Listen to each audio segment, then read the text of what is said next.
राधे राधे। राधे राधे महाराज जी। मेरा सवाल प्रभु जी ये है कि जैसे किसी व्यक्ति के सुख जीवन में कभी सुख या दुख आता है तो वो कहता है कि शायद ये मेरे पिछले जन्म के कर्म है या इस जन्म के कर्म है।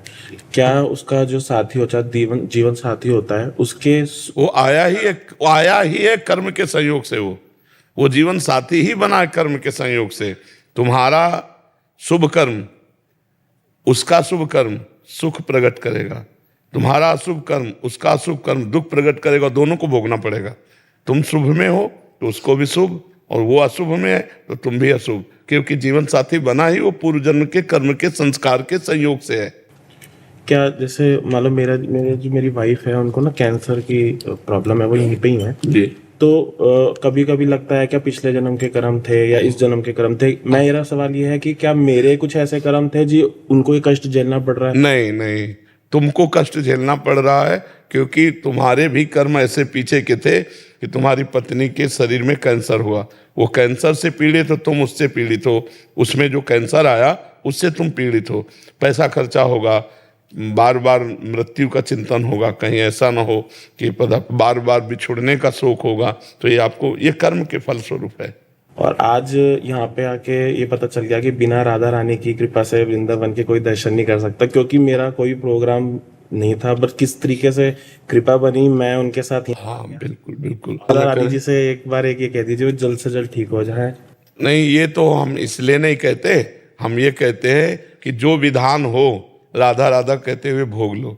हम अपनी किडनी के लिए नहीं कहते। 2 लोग फेल है, डायलिसिस होता है तो उनको खेलने दो और अपने भोग कर राधा राधा कहते हुए श्री जी के पास चलेंगे। शरीर तो कर्मानुसार जो भोग रहा है उसे भोगने दो, उसको उसमें श्री जी को सम्मिलित मत करो। महारानी जो ठीक कर दें, नहीं, महारानी जो आपको जो ठीक लगे वो करो। राधा राधा राधा तो उनको यही ठीक लगेगा। कोई अपने बच्चे को दुखी नहीं देखता, कोई अपने जन को दुखी नहीं देखता। तो आप यही प्रार्थना करो और नाम जप करो राधा राधा। ठीक है, हम लोग ऐसा करें कि श्री जी के ऊपर छोड़ दें कि आपको जो ठीक लगे वो आप करो। हम आपकी हैं, बस आपका चिंतन न भूलें, आपकी सेवा न भूलें। जाऊं कहाँ तज चरण तिहारे, बस जैसे हैं वैसे। बस यही हमारी भी बात है, यही हमारी भी बात है। जाऊं कहाँ तज सुन तुम्हारे, जैसे प्रभु रख रहे हैं। अब जैसे हैं अब हैं तो हैं, कहाँ जाएं। हम सब प्रभु के हैं। हमको समा सकते हैं तो केवल प्रभु समा सकते हैं, नहीं तो जगत में तो गुणी जनों का आदर होता है और भगवान के दरबार में पतितों को भी पावन किया जाता है। हम सब ऐसे ही हैं, केवल उन्हीं के भरोसे हैं, उन्हीं के सहारे। हम सब ऐसे ही हैं। भेष तो साधु का लेकिन रहनी ऐसे ही हैं, जैसे आप कह रहे हो ऐसे ही है। मैं अपने लिए कह रहा हूँ। ले ये तो साधु की दैन्यता है। भगवान की शरणागति ही सर्वोपरि है। शरणागति तभी होती जब अपने में अधमता का अनुभव होता है। मैं अधम हूँ। देखो हनुमान जी महाराज कह रहे हैं असमय अधम सकासुम, सबरी जी कह रहे हैं अधम ते अधम अधमति नारी। तो ये खास बात है। उनकी तो दीनता, हमारा जी अपनी तो ओरिजिनल बात कह रहे हैं। नहीं, हम ओरिजिनल इसलिए नहीं कह सकते कि उनकी सत्ता नहीं है, असत भावों की सत्ता नहीं है, और हमारी शरणागति की सत्ता है। तो असत हमको तब तक बाधा पहुंचा रहे हैं जब रघुवंश भान उदय नहीं हुआ हमारे हृदय में। इसीलिए असत अपना प्रभाव दिखा। जिस दिन राम जी की कृपा उदय हुई, राम जी हृदय में प्रकाशित हो गए, उस दिन तो इसकी सत्ता ही नहीं है। बिल्कुल मस्त रहना चाहिए। देखो तन मन प्राण सब भगवान को हमने दे दिए, झूठे से सही, लेकिन है तो हम उनके दास। अब वो संभालेंगे। इतना ही बल है। हाँ बस इतने आप नहीं, हम सबका बल है सही, इतना ही है। जो मैं अपने अवगुण कहूँ बाढ़ई कथा पार नहीं लाहो। जब अपनी तरफ देखो तो शर्मिंदा होना पड़ता है। इतने बड़े स्वामी और उनके हम सेवक कहलाते हैं, ऐसे लक्षणों वाले।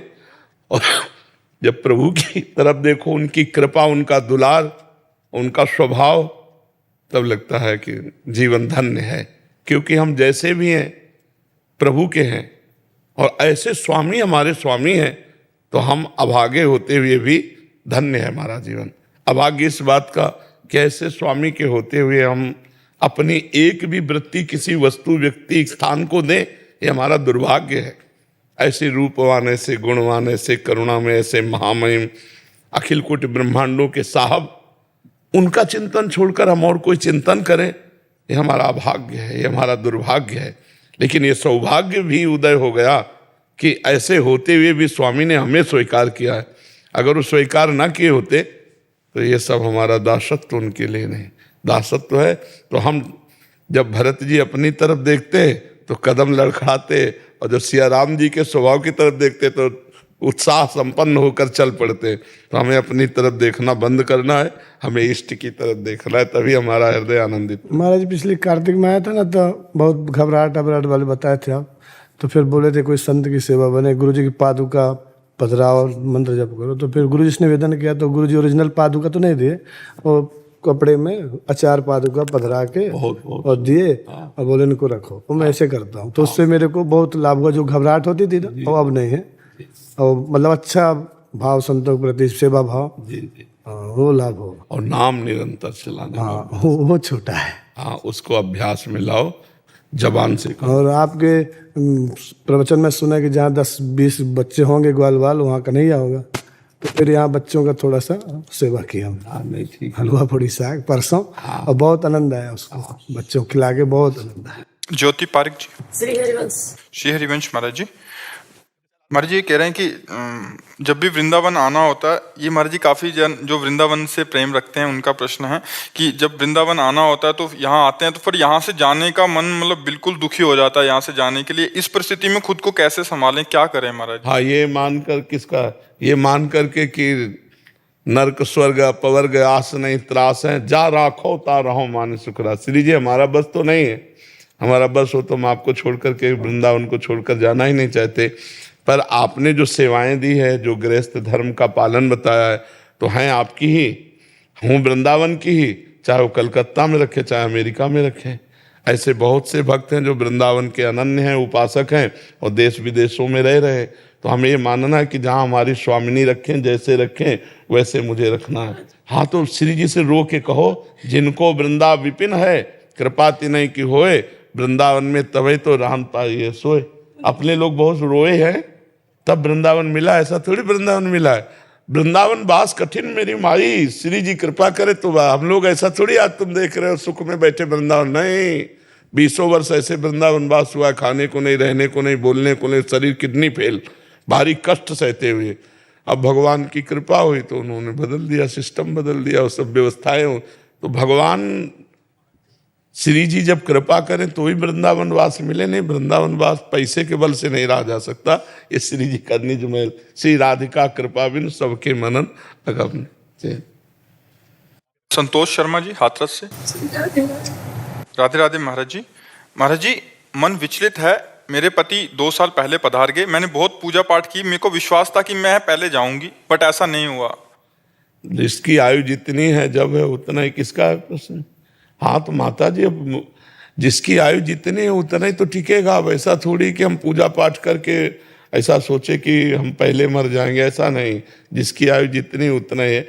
अब पूजा पाठ करो पति को प्रसन्न करने के लिए कि जहाँ भी हो उनकी आत्मा को सुख मिले, नाम जप करो, दान पुण्य करो, और सब पति को दे दे, तो जहाँ होंगे वहाँ सुखी हो जाएंगे। मुझे भी अभी शांति नहीं मिलती है। फिर शांति नहीं है कह रहे मुझे भी।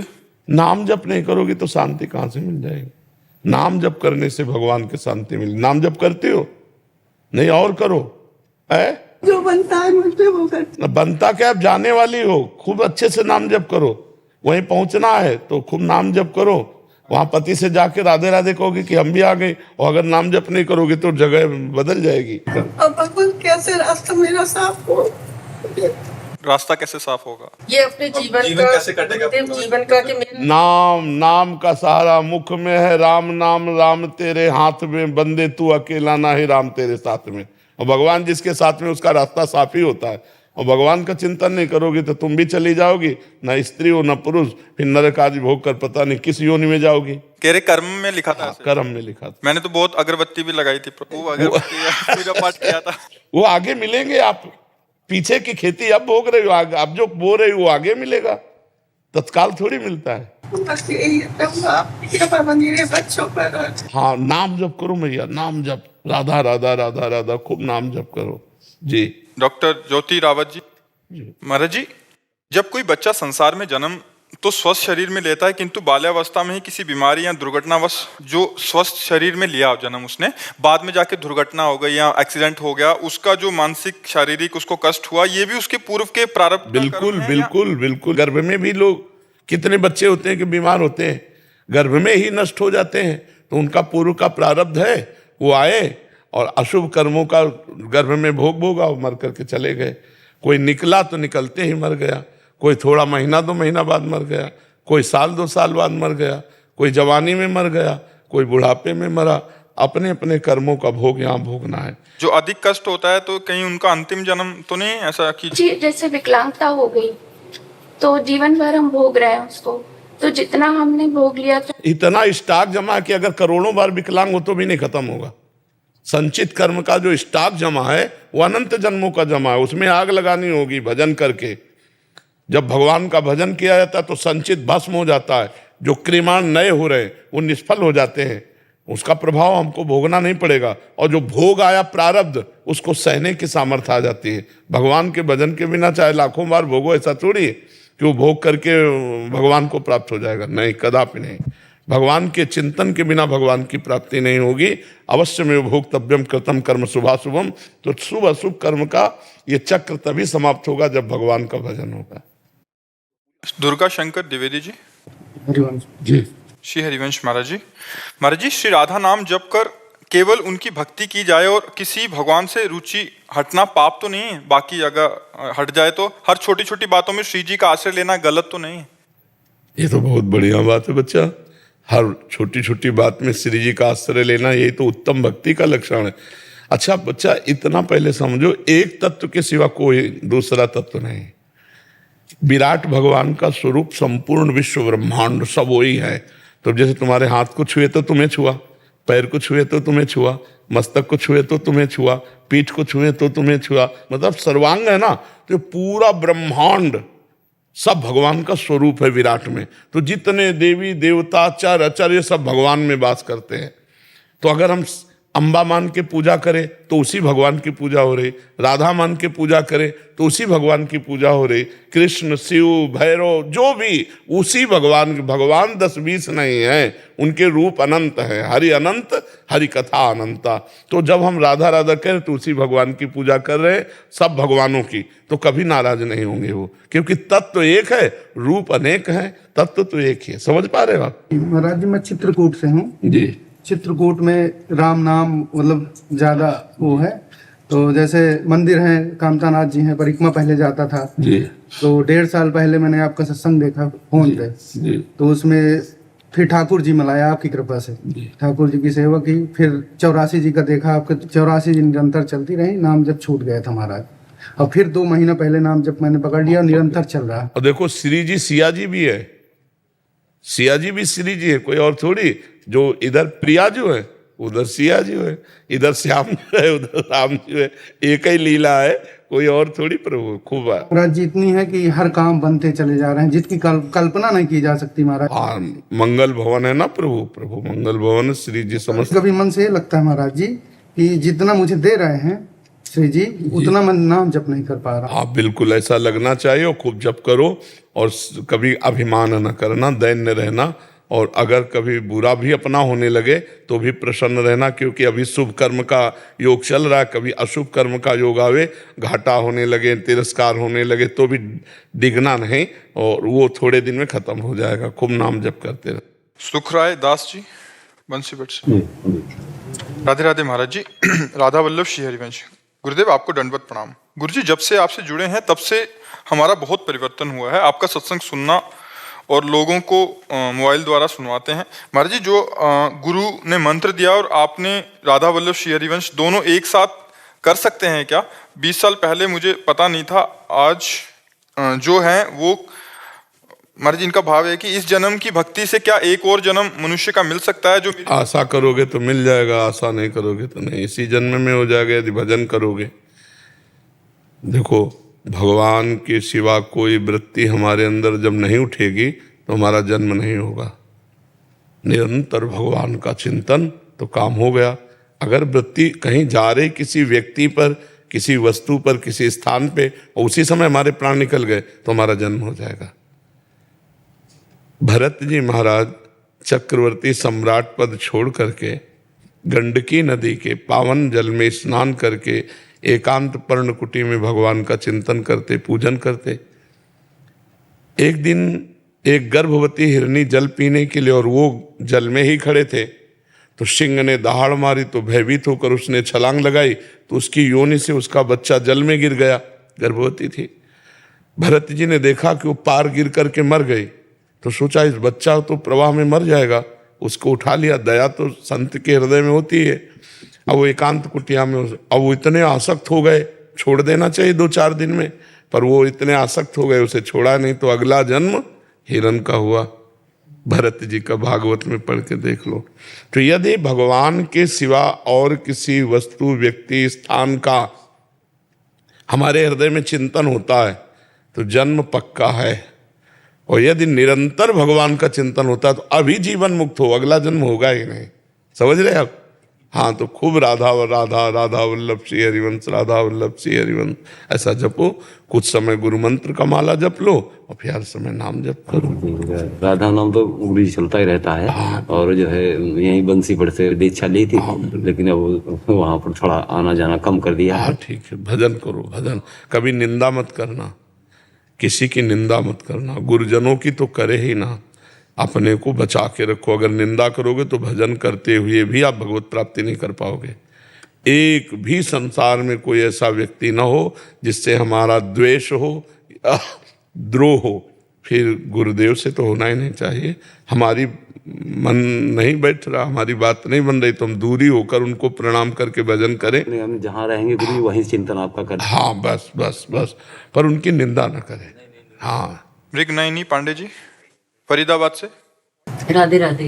महाराज जी आपके चरणों में कोटि कोटि प्रणाम। राधे राधे। महाराज जी हम सभी जानते हैं कि क्रोध करना गलत है, इसके केवल दुष्परिणाम ही सामने आते हैं और अक्सर बाद में पछताना ही पड़ता है। ऐसे में मेरा ये प्रश्न है कि हम सब जानते हुए और इतनी समझ रखते हुए भी अपने गुस्से को काबू क्यों नहीं रख पाते? कई बार हमने एकांतिक में भी और सत्संग में भी बताया है कि हमें जानकारियां तो बहुत हैं।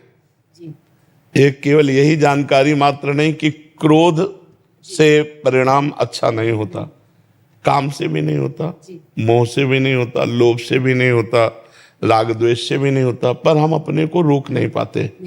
उसका कारण है अध्यात्म बल की कमी। अध्यात्म बल की कमी का तात्पर्य भजन की कमी।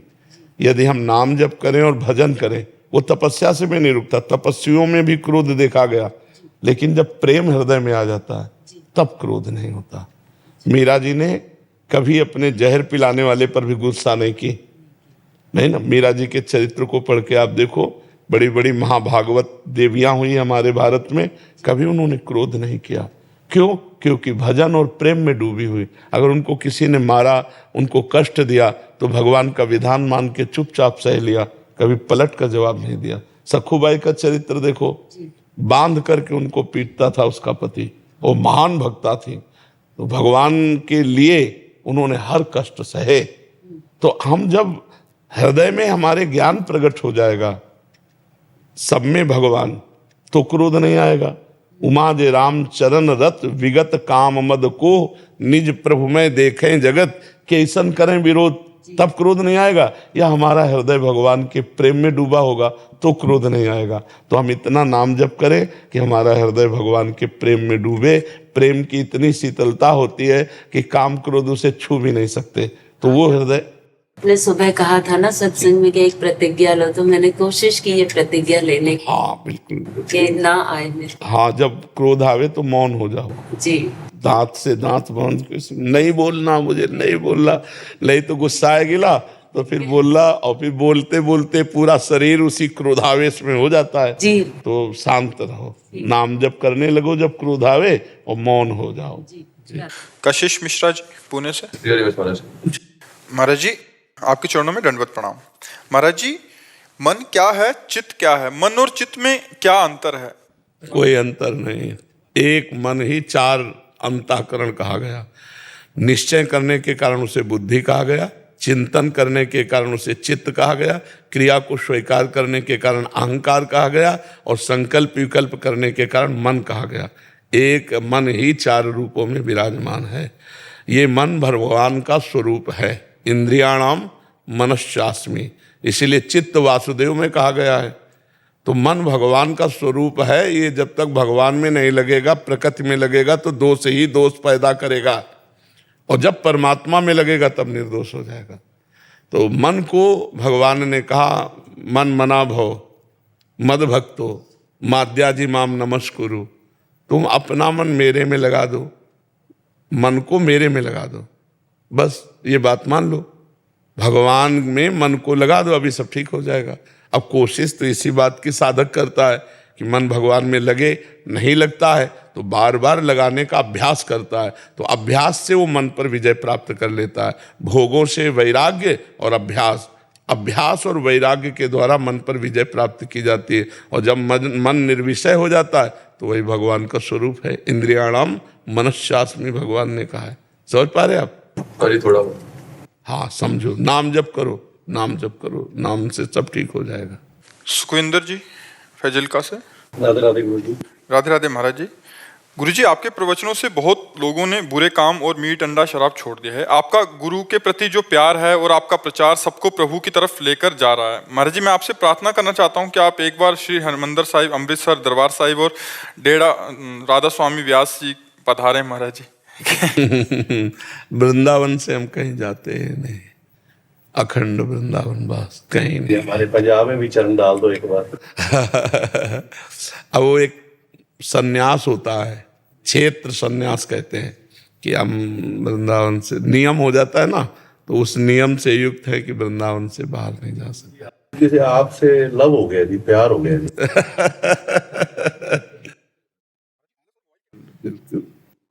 सबसे प्यार करो, सब में भगवान विराजमान है।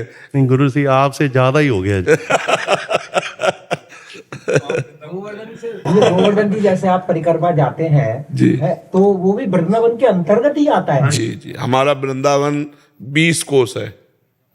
गोष्ठ वृंदावन, गोपी वृंदावन, नवनिवृत्त निकुंज वृंदावन, मानो संपूर्ण 84 कोष ऐसे ऐसे देखो ऐसे, तो हम मथुरा भी उसमें आ जाएगा मान लेते हैं, क्योंकि 84 कोष परिक्रमा में है।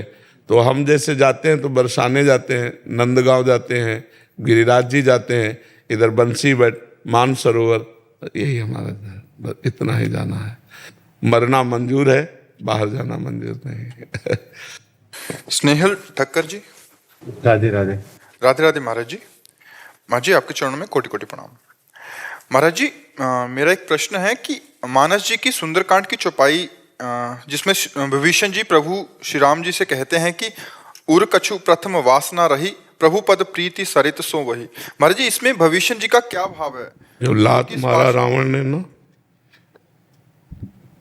तुम पितु सरिस भले मोहि मारा, राम भजे हितनाथ तुम्हारा। जो उसकी समझ में नहीं आया रावण की, तो विभीषण जी ने मन में संकल्प किया, मैं सर्व समर्थ अखिल कोटि ब्रह्मांडों के नायक प्रभु की शरण में जा रहा हूं, और उनके बल से तेरा नाश कराऊंगा, इसी सिंहासन पर बैठूंगा। संकल्प किया था मन में, और कहा मैं राम की शरण में जा रहा हूं, कोई लंकावासी मुझे दोष ना दे, क्योंकि मैंने समझाने की पूरी चेष्टा की भाई और मंत्री होने के नाते, लेकिन ये समझ नहीं पाए। तो अब मैं राम की शरण में जा रहा हूं, अब मुझे कोई दोष ना दे। और भगवान की शरण में गए, जे ही भगवान के दर्शन किए तो बड़ा पश्चाताप हुआ कि ऐसे भगवान का प्रेम का भाव न रख करके हमने इस भाव से शरण ली लंकाधिपति बनने की। तो जे ही विभीषण जी गए तो लंकेश कहकर भगवान ने संबोधन किया। तो उन्होंने कहा कि प्रभु मानी बात हमने यहाँ, आप सत्य हैं कि उर कछु प्रथम वासना रही, प्रभु पद प्रीति सरित सो बही। अब आपके चरणों के प्रेम में वो बह गई वासना, आपके दर्शन मात्र से मेरा हृदय निष्काम, अब तो प्रभु अविचल भक्ति प्रदान कीजिए। तो भगवान ने उनको एक कल्प तक के लिए लंकाधिपति और अविचल भक्ति दोनों प्रदान किए। तो उर में हृदय में वासना विभीषण जी की थी, वही गोस्वामी जी लिख रहे हैं, उर कछ प्रथम वासना रहे। समझ रहे हैं? समझ रहे हैं महाराज जी। वो हम जैसे भक्त जो करते हैं ना, तो हम भगवान के जब दर्शन करने जाते हैं, जैसे विभीषण जी का भाव था, तो किस प्रकार, जैसे विभीषण जी की तो आसानी से बह गई, हमारी कैसे वैसे हो? विभीषण जी हर समय उठते बैठते सोते जागते राम नाम में डूबे हुए थे। इसी से हनुमान जी का हृदय द्रवित हुआ उनको दर्शन देने के लिए। राम नाम ते सुमिरन कीन्हा, हृदय हरस कप सज्जन चीन्हा, ये सन हठ करिहो पहचानी, साधु ते होए न कारजानी। ये साधु है, क्योंकि उठते बैठते चलते फिरते जो हर समय भगवान के नाम को जपता है वो साधु ही है।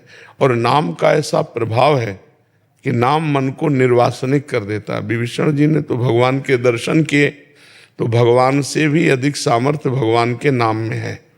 जो ऐसे संत महापुरुष हैं जिन्होंने भगवत साक्षात्कार नहीं कर पाए हैं, पर वो निर्वासनिक हो गए हैं वो नाम के प्रभाव से। प्रतिपल वासनाओं का क्षय और भागवतिक सद्गुणों का हृदय में प्रादुर्भाव ये नाम के द्वारा होता रहता है। जैसे महान दुर्गुण से युक्त हिंसक प्रवृत्ति डाकू, मरा मरा मरा मरा मरा मा, और ब्रह्मर्षि बन करके भगवान के चरित्र का लेखन किया, भगवान के अवतार के पहले ही चरित्र का लेखन कर दिया। तो ये सामर्थ्य कहाँ से आई? दिव्य सद्गुण और दुर्गुण दुराचार का नाश, समस्त वासनाओं का नाश, निर्वासनिक स्थिति नाम के द्वारा ही तो आई, और कोई साधन जानते ही नहीं थे। तो राम नाम में, कृष्ण नाम में, राधा नाम में, हरि नाम में, शिव नाम में संपूर्ण सामर्थ्य विराजमान है। यदि कोई श्रद्धा पूर्वक निरंतर नाम का रटन करे तो जो चाहे वो प्राप्त हो जाएगा, लौकिक पारलौकिक। यही परलोक सकल सुख पावत मेरी शोभैया, कृष्ण गुण संचु।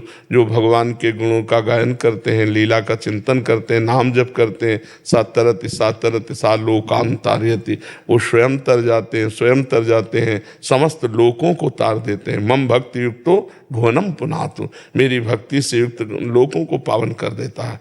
भगवान के नाम में इतनी सामर्थ्य है कि रोम रोम पवित्र हो जाता है। जैसे गंगा जी के अवगाहन मात्र से मनुष्य निष्पाप होने लगता है, ऐसे भक्त के दर्शन मात्र से संत दरस जिम पातक टने, दूर से ही देखा जैसे कल्पतरु समस्त कामनाओं की पूर्ति करता है, ऐसे संत जन हैं। गंगा पापम शशि तापम दैन्यम कल्पतरुस तथा, पापम तापम तथा दैन्यम हरति साधु समागमा। तो कौन सी सामर्थ्य संतों में आई?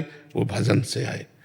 जितना भजन किया भगवान का, उतना भगवत स्वरूप भगवत सामर्थ्य से संपन्न हो गए, और भगवान के दर्शन के पहले ही निर्वासनिक हो गए। क्योंकि निर्वासनिक हृदय में ही भगवत प्राप्ति की चाह होती है, और जब भगवत प्राप्ति की उत्कट लालसा होती है तो भगवान स्वयं कृपा करके तासा माविर्भूत छौरी, इसमें मान मुखाम्बुजा पीताम्बर धरा सृग्वी साक्षान मनमथ मनमथा। हम लोगों में कमी है कि नाम जब तो कुछ न कुछ चल ही रहा है, लेकिन वर्तमान में भोगने की इच्छा और भविष्य में भगवत प्राप्ति की इच्छा, इसी से हमारा घाटा हो रहा है। भगवान को वर्तमान में प्राप्त नहीं करना चाहते, भविष्य में तो बड़ा घाटा हो जाता है, वो साधक कभी सफल नहीं हो पाता।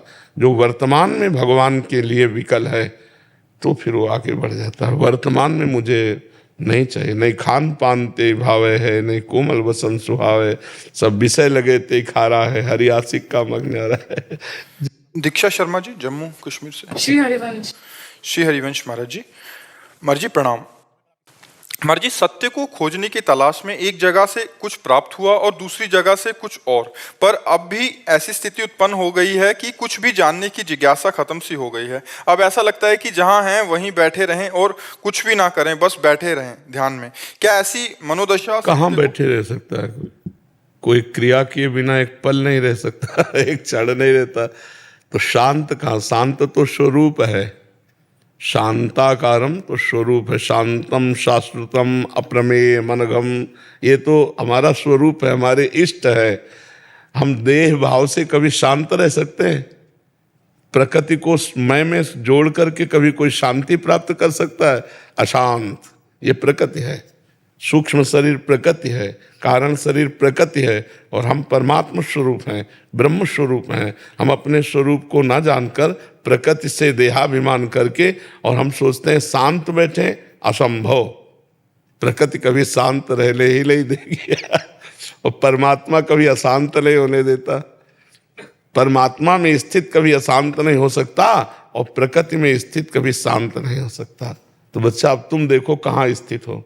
और ये कि सत्य कहीं कुछ और, कहीं कुछ और, कहीं कुछ और, तो अभी सत्य जाना ही नहीं। सत्य और नहीं है, सत्य तो सत्य है। सत्य और नहीं है, माया और है। सत्य तो सत्य है, माया में अभी तुमने सत्य को नहीं जाना। सत्य तो एको ब्रह्म द्वितीयो नास्ति, वहां और नहीं है, वहां जो कुछ है सब एको ब्रह्म। सर्वम खल्विदम ब्रह्म ने नास्ति किंचन, एकमात्र ब्रह्म ही सब जगह विराजमान, किंचन मात्र और कोई नहीं है। उसके हृदय में आई भावना एकाकी न रमते, तो एको हम बहुत श्यावा, तो और कहाँ है? क्यों बच्चा? हाँ, तो अभी जाना नहीं। सत्य को जान लेने के बाद सत्य स्वरूप हो जाता है। ब्रह्मविद ब्रह्म ही भवति, सोई जाने जी देव जनाई, जानत तो है तो है। महाराज जी जिस भी मार्ग में चले वो पूर्ण है आगे जाके। और क्या, पूर्ण ही तो परमात्मा है और पूर्ण ही जीवात्मा है। देहाभिमान करने के कारण अपूर्णता को स्वीकार करने के कारण अपूर्ण है, अपूर्णता को छोड़ दे तो पूर्ण ब्रह्म है, तो कोई दूसरा थोड़ी है। द्वितीयो नास्ति, द्वितीयो। बड़ा आनंद का विषय पर आनंद के दरवाजे से हम लौट आते हैं। भोगानंद में, विषयानंद में ऐसा कुछ चस्का लग गया है कि भगवदानंद की तरफ लगता है भय और विषयानंद लगता है प्रिय। जो भय प्रदान करने वाला है वो प्रिय लगता है, जो निर्भय पद है वो भयावह लगता है। अभी किसी से कहा जाए कि सब छोड़ो भगवान को तो घबरा जाएगा, और जबकि सब छूटना है। अगर भगवान मिल गए तो जिसके मिलने के बाद कुछ प्राप्त करना बाकी नहीं रह जाता, वो भगवान है, वो आत्मबोध है। चाहे ब्रह्मबोध कहो, चाहे भगवत प्राप्ति कहो, चाहे परमात्मा प्राप्ति कहो। योगी जिसे परमात्मा कहते, ज्ञानी उसे ब्रह्म कहते हैं, भक्त उन्हें भगवान कहते, वही है जी। प्रथम अवस्थिज मध्य प्रदेश। श्री हरिवंश महाराज जी, राधे राधे। महाराज जी, गरुड़ पुराण के अनुसार जब जीव शरीर त्यागता है तब असहनीय पीड़ा होती है, वो आत्मा को यमलोक के मार्ग में कई कठिनाइयां सहनी पड़ती हैं। महाराज जी क्या सिर्फ सही बताएं तो आत्मा को कुछ नहीं होता है। ये सब देहाभिमान के कारण होता है, कुछ नहीं होता। ये सूक्ष्म शरीर में, अंतःकरण में जो मैं तत्व है उसका प्रतिबिंब पड़ रहा है, उसको मिटा दे और शुद्ध में रह जाए। दर्पण हटा लो तो प्रतिबिंब खत्म हो जाएगा। मैं और मोर तोर तय माया, यही दर्पण है। अहमता और ममता, इन दो को मिटा दे तो कहीं कोई कष्ट ही नहीं है। अच्छा, अब जब तक मिटाओगे नहीं, मतलब जैसे कोई स्वप्न में सो रहा है और उसका सिर काटा जा रहा है तो उसे दुख हो रहा है। अब उसके लिए कोई उपाय नहीं, आप वेद मंत्रों का उच्चारण करवाओ। सोते हुए आदमी की पिटाई हो रही है, उसको एक ही उपाय केवल है, जगा देना। सोते हुए पुरुष की संकट निवृत्ति केवल जागने मात्र से होगी, बिन जागे दुख दूर न हो। जो सपने सिर काटे कोई, बिन जागे दुख दूर न। तो देखो, ये स्वाप्निक माया है, स्वाप्निक है नरक और स्वाप्निक है स्वर्ग। जब तक आप जगोगे नहीं तब तक ना भोगते हुए भी आपको भोगना पड़ेगा, जन्म मरण से रहित होते हुए भी आपको जन्म मरण भोगना पड़ेगा। अब इसके लिए सदगुरु की शरण होकर के और भगवान का खूब नाम जप करें, मंत्र जप करें, अपने स्वरूप को जाने, तो न कोई नरक है न कोई स्वर्ग है। उमा कहूँ मैं अनुभव अपना, सत हरि भजन जगत सब सपना। तो ये सपना है, जे ही जाने जग जाए हेराई, जागे जथा स्वप्न ब्रह्म। अब बच्चा हो, तुम समझ रहे हो हमारी बात भैया? एक ये दीर्घ स्वप्न है, लंबा स्वप्न है। जब तक परमात्म ज्ञान नहीं होगा तब तक ये आवागमन का भ्रम, जैसे स्वप्न में आप समुद्र में डूब रहे हो। अब हम क्या उपाय कर सकते हैं? हम 100 नौका मंगा लें, 100 तैराक मंगा लें, क्या आप तक हम पहुंच सकते हैं? आपको बचा सकते हैं? एक केवल उपाय है, उठ। अब न समुद्र है न नौका है, एकदम बिलग, सब दुखों से बच गए। ऐसे ही जागना है, न तू स्त्री है न तू पुरुष है, तू ब्रह्म स्वरूप है, तू भगवत स्वरूप है। अब ये कैसे मलिन अंतःकरण को समझ में आवे? तब वो अपने को स्त्री मानकर, पुरुष मानकर जो बर्ताव करता है तो अवश्य में भोक्तव्यम कृतम कर्म शुभाशुभम, वो फंसता चला जाता है। अब सद्गुरु मिल जाए और उनके द्वारा शुद्ध ज्ञान का मार्ग मिल जाए और उस ज्ञान प्राप्ति की साधना मिल जाए। ये सत्य नहीं है, नाम उसका सत्यलोक है, ब्रह्मलोक को। लेकिन आ ब्रह्म स्तंभ पर्यंतम सर्वम मायामयम जगत, तिनके से लेके ब्रह्मलोक तक सब मायामय है। आ ब्रह्म भुवनान लोकान पुनरावर्तिनो, तो आवागमन युक्त सब माया है। जो आवागमन रहित है वो भगवान है, वो परब्रह्म का धाम है। तो हमें लगता है नाम जप करो और सत्संग सुनते रहो, शास्त्र स्वाध्याय करो, परोपकार करो, इससे बच जाओगे। ना नरक जाना पड़ेगा और ना कोई दुख भोगना पड़ेगा। भक्तों का जब शरीर छूटता है तो जैसे विशाल गजराज के गले से फूलों की मल्ली माला टूट के गिर जाए, उसे पता ही न चले, ऐसे शरीर छूटता है। और ज्ञानी तो पहले ही छोड़ देता है। जीवन मुक्त का मतलब क्या है? शरीर राग रहित। जैसे सांप की केचुल से सांप को कोई मतलब नहीं होता, ऐसे ज्ञानी को अपने शरीर से, देह भाव से कोई मतलब नहीं होता है। फंसता है बीच वाला, जो ना एकदम मूर्ख है और ना एकदम ज्ञानी है, वो बीच वाला पिसता है। जो एकदम पागल है उसको तो न ब्रह्म से मतलब न माया से मतलब है। सिर्फ राधा नाम से इन बाधाओं का, पीड़ाओं का, कठिनाई विश्वास कर लो, भगवान का नाम भगवत स्वरूप है। जो नाम प्रिय लगे विश्वास कर लो तो सब काम बन जाएगा। विश्वास से बात है। बिन विश्वास भगति नहीं, ते बिन द्रवहि न राम, राम कृपा बिन सपल्यों, जीव न लह विश्राम। बिना विश्राम प्राप्त हुए हमारा ये आवागमन चक्र नहीं छूटने वाला। पायो परम विश्राम राम समान प्रभु ना, ये विश्वास से होता है। आत्मा 13 दिन तक भटकती रहती है अपने परिजनों के बीच में।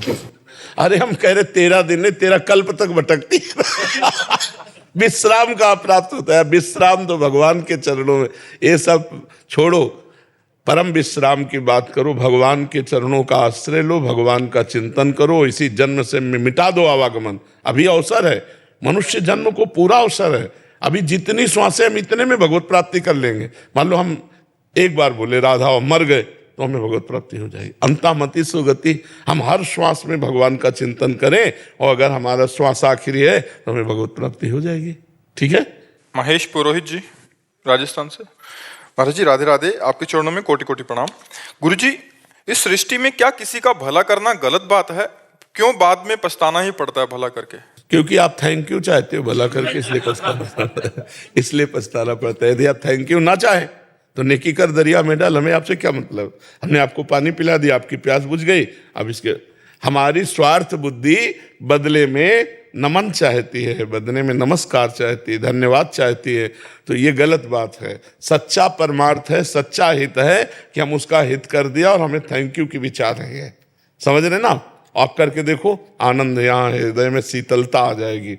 एक दिन कोई भूखा आदमी टहल रहा हो, अपना भोजन न पाकर उसको पवाओ तो देखो 10 प्रकार के भोजन पाने से जो सुख मिलता है उससे 10 गुना सुख मिलेगा जब किसी भूखे को पवा दोगे।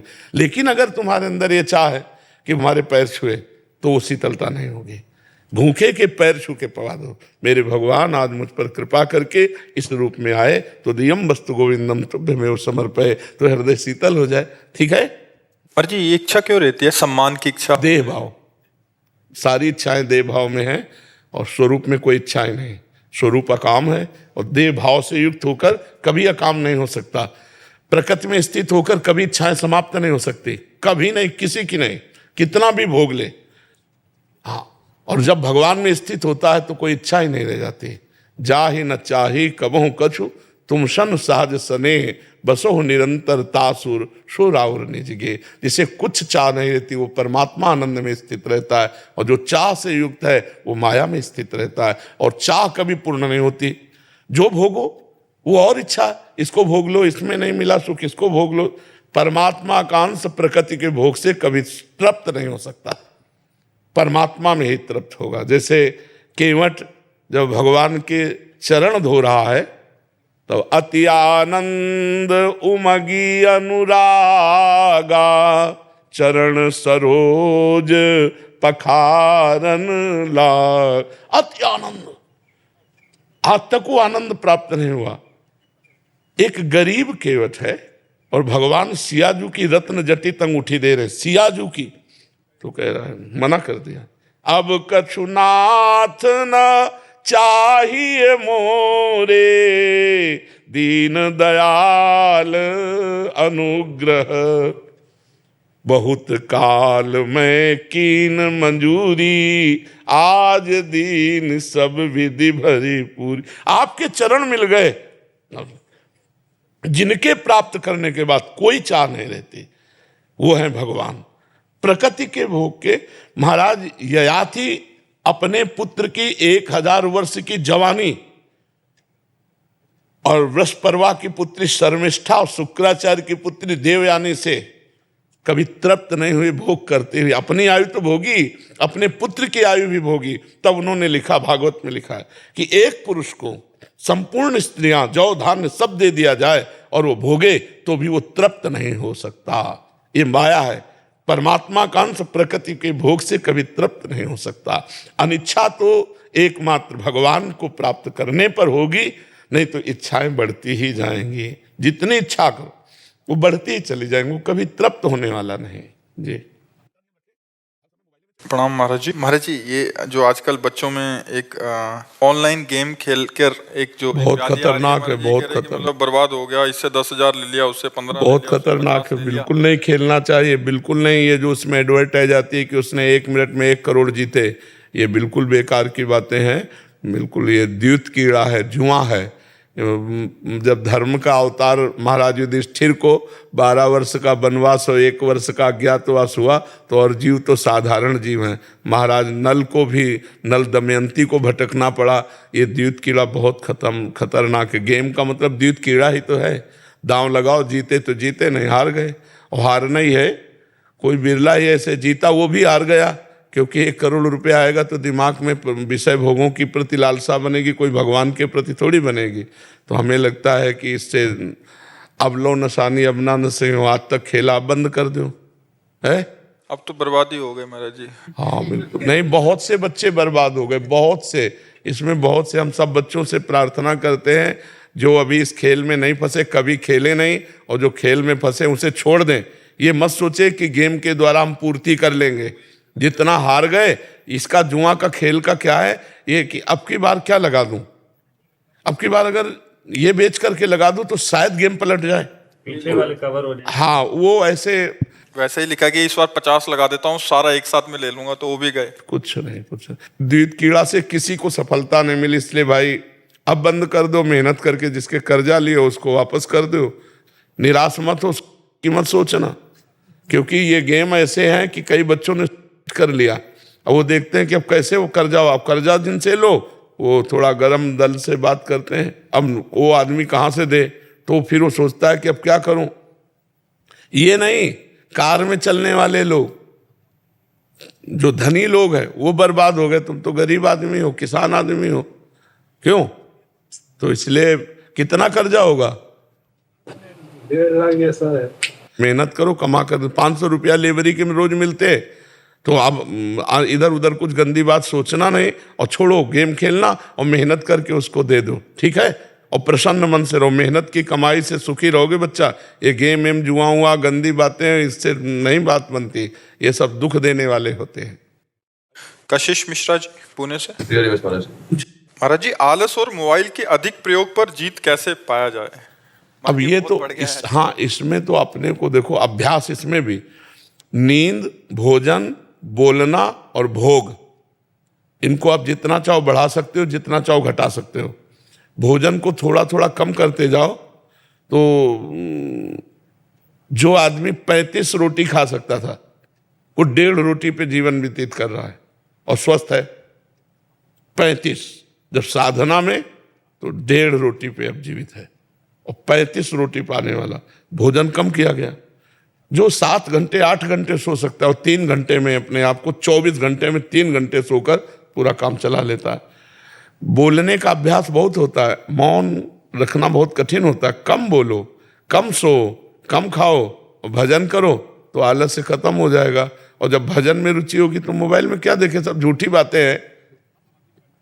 कोई सीरियल है, कोई सिनेमा है, कोई नौटंकी, सब झूठी बातें, क्या देखना है उसमें? केवल समय नष्ट करना। और इतना सामग्री मोबाइल में है कि अगर 24 घंटा लगे रहो तो लगे रहो। फेसबुक है और कौन, हाँ इंस्टाग्राम, जो क्या, हाँ ये सब इसी में लगे रहो, इसी में। पहले मैं चलाता फोन बहुत, बाद में मैंने अपने चैनल सब्सक्राइब किया। जब भी कोई चैनल हो तो पूरे फोन में सिर्फ आप ही आते थे 24 घंटे। हाँ, अगर सत्संग सुनोगे तो बुद्धि शुद्ध रहेगी। उससे मुझे 6 महीने में इतना फर्क पड़ा कि मतलब कि पहले सिर्फ मैं नेगेटिव पूरा वैसा था। कश्मीर मेरी पोस्टिंग है बैंक में जी, वहाँ रहना मतलब कि अकेले कश्मीर में वैसा माहौल भी नहीं है। वहाँ मतलब कि रहना वैसे अब सिर्फ राधा नाम सुबह सुबह लो, उसके आपने कहा चतुरासी जी पढ़ो, वो पढ़ो, फिर सब करो, मतलब कि अपने बुक बोलती है साधक संजीवनी, वो पढ़ो, वो बुक से मतलब कि इतना थोड़ा पॉजिटिव होता है फिर कि बस कि जो है बस यही है। बहुत आपकी सुंदर, कृपा है बस। बहुत सुंदर, बहुत सुंदर। महाराज जी ऐसा होता है कि जैसे आपका रील देखते कोई, ठीक है, तो फिर एकदम उत्साह होता है कि अब इस सुबह 4 बजे उठेंगे, 4 बजे का अलार्म भी लगा दूंगा मैं, और इतना घंटा मतलब माला करना है, मोबाइल सिर्फ आधा घंटा यूज करना है, वरना स्विच ऑफ करके रख दो। और 4 बजे का अलार्म 5 बजे, 6 बजे, 7 बजे। हमने जीवन में कभी अलार्म नहीं लगाया। 1 बजे जगते, मतलब 1 बजे जगते नहीं, 1 बजे तुम शौचालय में जाते, कहो 11 बजे जग जाए, कहो 12 बजे जग जाए, कहो 11:30 बजे जग जाए। कैसे उठा जाता है? ऐसे थोड़ी उठा जाता है कि रजाई से झांक लिया, घड़ी देख लिया। पहला काम रजाई फेंको, पहला काम रजाई को फेंको और उठ के बैठ जाओ, और अगर झपकी आने लगे तो उतर के खड़े हो जाओ, टहलो, पानी पियो, शौच स्नान करो, फिर अपने साधन में लग जाओ। अलार्म थोड़ी उठाता है।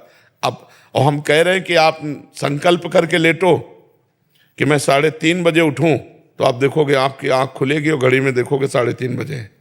वो परमात्मा आपके संकल्प की पूर्ति करे। कभी घड़ी और अलार्म ये सब करो, अपने समय से उठ जाओ। अभ्यास से ऐसा हो जाता है।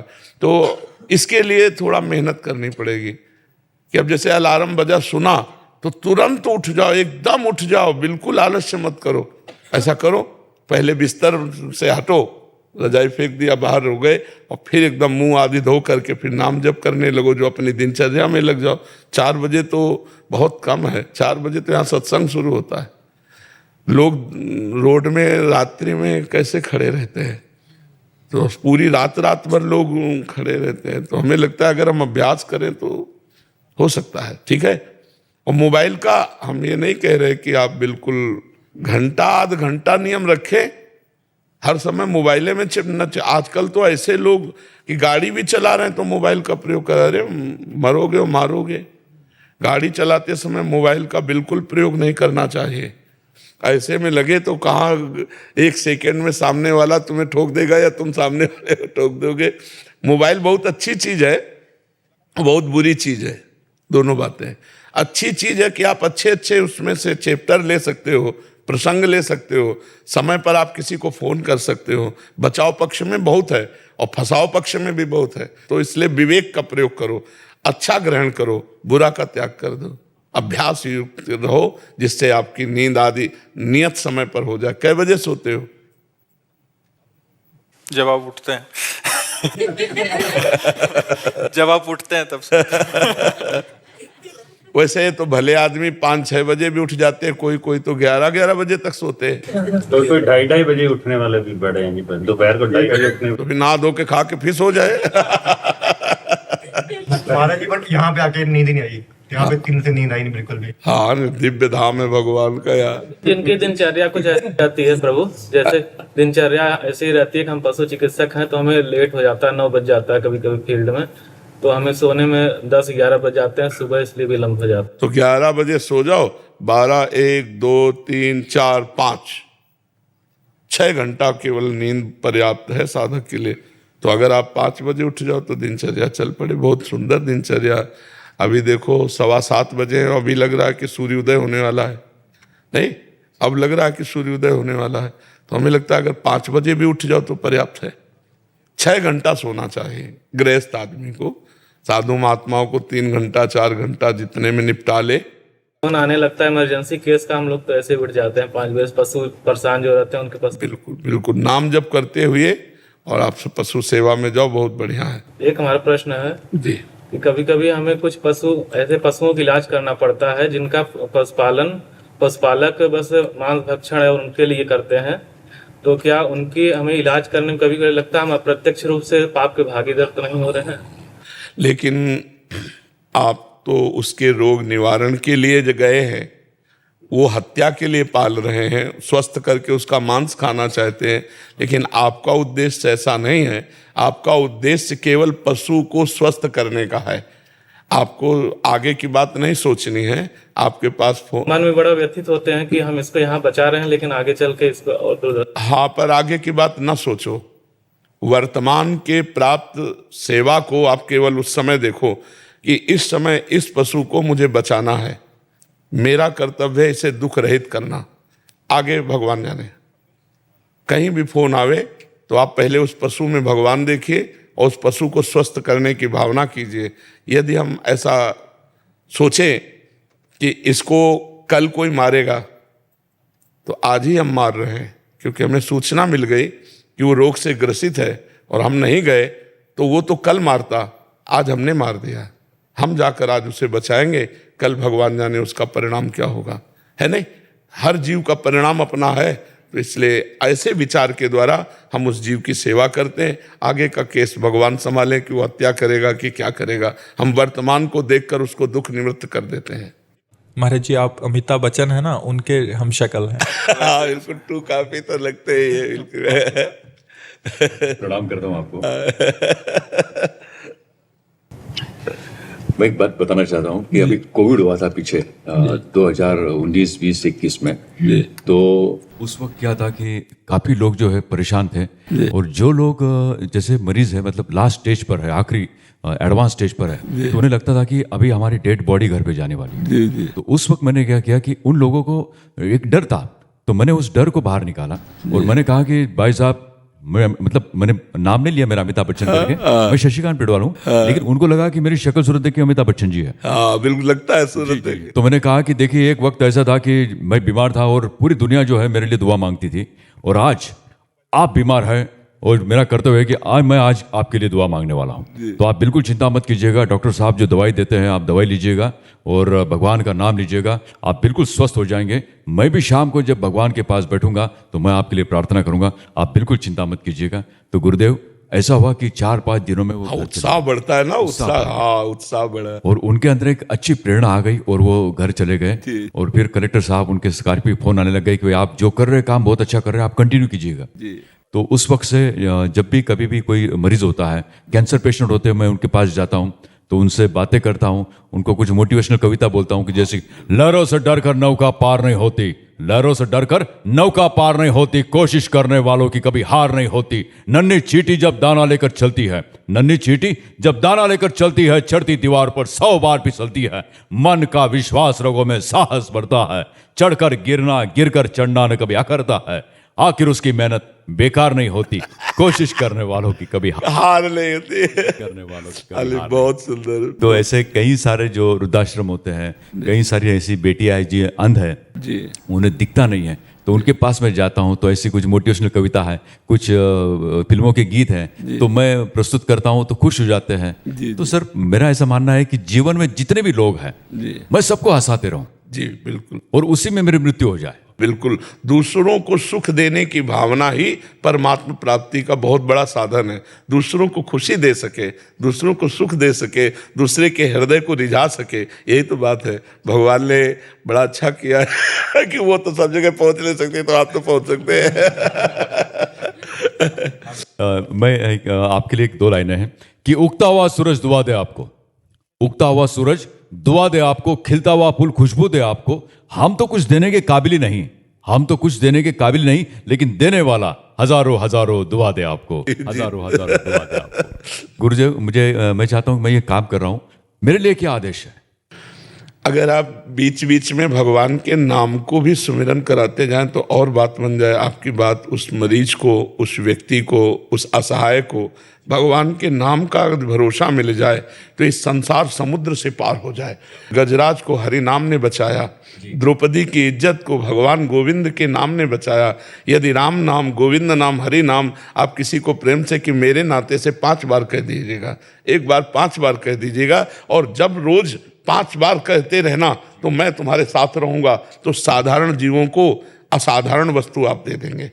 हंसी, विनोद, सुख ये तो दीजिए, और साथ में उनको प्रार्थना कीजिए कि मेरे को किसी ने कहा तो मैं आपसे निवेदन करता हूं कि 5 बार जो आपको नाम को भगवान प्रिय, जैसे राम, कृष्ण, हरि, शिव, वो कोई भी नाम आप ले लीजिए, ये आप कर दीजिए तो और बढ़िया हो जाएगा। बहुत बहुत धन्यवाद गुरुदेव। तो मेरा ऐसा मानना है कि ईश्वर है आप मेरे लिए, और ईश्वर, साक्षात ईश्वर से मैं मतलब दर्शन कर रहा हूँ, मुझे बिल्कुल ऐसे प्रतीत हो रहा है। और ये जल मेरा जो है मतलब अभी सफल हो गया, ऐसा मुझे मैं मानता हूँ।